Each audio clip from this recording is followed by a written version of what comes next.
రాణి రానమ్మ ఆనాటి నవ్వులు ఏవమ్మ, నిన్నొక రాణిగా చూడాలని ఈ ముంగిట ఆడాలని ఎన్నెన్నో ఆశలతో ఎగిరెగిరి వచ్చానమ్మ.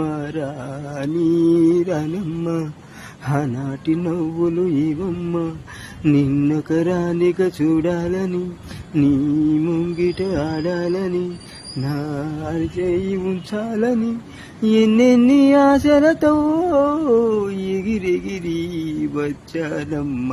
రాణి రానమ్మ ఆనాటి నవ్వులు ఏవమ్మ, నిన్నొక రాణిగా చూడాలని నీ ముంగిట ఆడాలని ఎన్నెన్ని ఆశలతో ఎగిరెగిరి వచ్చానమ్మ. రాణి రానమ్మ.